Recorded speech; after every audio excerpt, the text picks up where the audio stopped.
guys, and welcome to the Tutorial Millennial channel. In this video, I will be showing you how you can sort of message yourself on the TikTok application. You're just going to go to inbox, and now you're going to press this direct messages tab.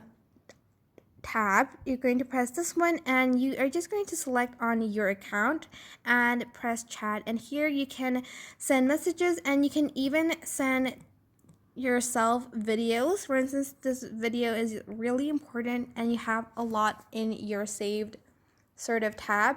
So for instance, this video, just press share and you're just going to click on your own self, I guess, and in direct messages you can see the video. But that is basically it. That's how you can message yourself in TikTok. I hope this tutorial was helpful. Don't forget to like, comment, share, and also subscribe to this channel if you haven't done that. If you have any questions, just leave it in the comment section down below and I will try my best to answer them all. Thank you so much for watching. Bye bye.